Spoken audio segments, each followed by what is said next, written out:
Financing हो रही है वो किसके पैसों से हो रही है? शेयर होल्डर के पैसों से हो रही है। अब शेयर होल्डर के पैसों से हो रही है तो अगर शेयर होल्डर यहाँ पर 100 रुपए लगाते हैं, मान लो आपने 100 रुपए की शेयर कैपिटल इशू करी, तो पैसा कितना आया तुम्हारे पास? 100। तो एसेट भी कितने की होनी चाहिए? 100। लेकिन क्या कभी ऐसा हो सकता है कि हमारे शेयर होल्डर ने 100 रुपए लगाए और आपके पास में 90 रुपए की एसेट हो सकता है? कब हो सकता है? अगर 10 रुपए का लॉस हो तब। क्योंकि जब भी लॉस होगा आपका रिजर्व एंड सरप्लस नेगेटिव हो जाएगा। सोच के देखो ना, जब भी लॉस होगा तो आपका प्रॉफिट की जगह क्या दिखेगा? लॉस दिखेगा।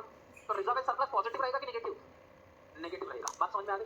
तो अब रिजर्व एंड सरप्लस यहाँ पे नेगेटिव हो जाए 10 रुपए का, तो आप बताओ आपने कुल मिला के कितने सोर्स ऑफ फंड से कितने पैसे आए? 90 आए तो 100 थे, लेकिन 10 कहाँ चले गए? लॉस को एडजस्ट करने में चले गए। तो एक्चुअली बिजनेस के अंदर इन्वेस्टमेंट कितना हुआ? 90 का।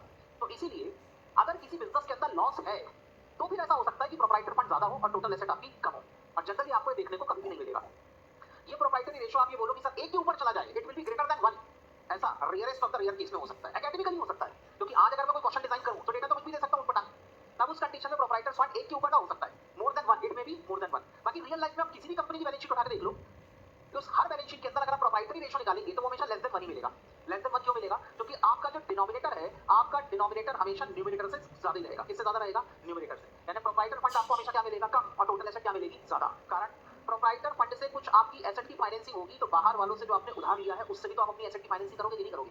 तो इसलिए प्रोप्राइटर फंड जब भी मिलेगा आपको क्या मिलेगा? कम मिलेगा, 1 से तो कम ही मिलेगा। ठीक? अब इसकी कंपैरिजन कैसे होती है? मान लो एक है कंपनी ए, इसका प्रोप्राइटर फंड है 0.60 और दूसरा प्रोप्राइटरी रेशियो है 0.60, और एक है कंपनी बी, इसका प्रोप्राइटरी रेशियो है 0.80।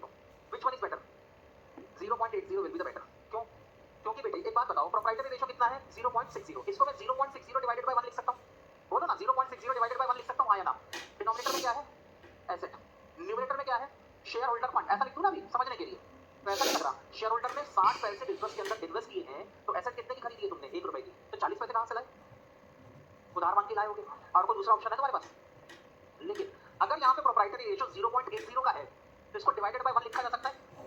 इसका मतलब क्या है? प्रोप्राइट 1 रुपए की अगर आपने एसेट खरीदी है तो बिजनेस के मालिकों ने बिजनेस में कितना पैसा लगाया है? 80 पैसे। तो आपने बाहर से कितने उधार लिए? 20 पैसे। अब बताओ उधारी किसमें कम है? बी वाले में कम है। और जिसमें उधारी जितनी कम होगी फाइनेंशियल रिस्क भी उतना कम होगा, और फाइनेंशियल रिस्क कम होगा तो कंपनी की फाइनेंशियल पोजीशन ज्यादा स्टेबल मानी जाएगी।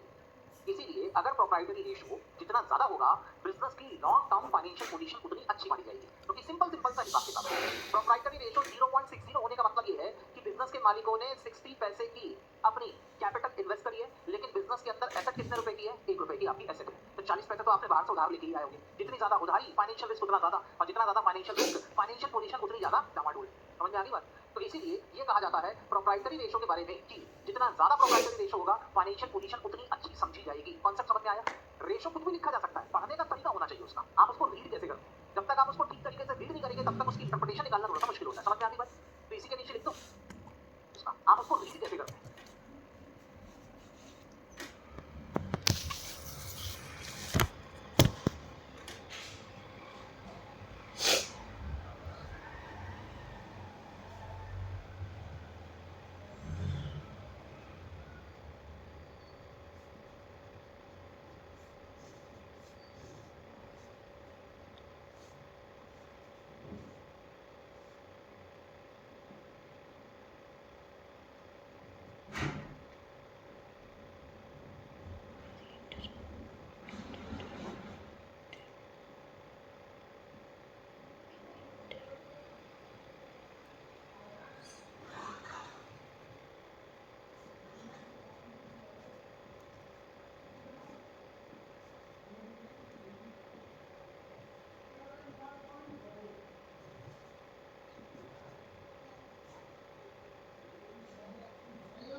जब तक आप उसको ठीक तरीके से रीड नहीं करेंगे तब तक उसकी इंटरप्रिटेशन निकालना थोड़ा सा मुश्किल होता है। समझ में आ गई बात?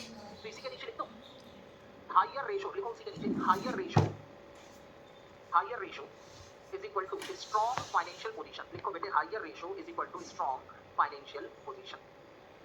हायर रेशियो सर लेकिन 1 से ज्यादा नहीं होगा ना? हाँ बेटे 1 से ज्यादा नॉर्मली नहीं होता है। हाँ लेकिन एग्जाम में भी ऐसा उम्मीद ना करें कि एग्जाम में जो क्वेश्चन आया तो उसमें प्रोप्राइटर फंड 1 से ज्यादा का नहीं निकल सकता। ठीक है, निकलने को निकल सकता है लेकिन ये बड़ी इनप्रैक्टिकल सी कंडीशन है जो रियल लाइफ में देखने को नहीं मिलती। आगे चले।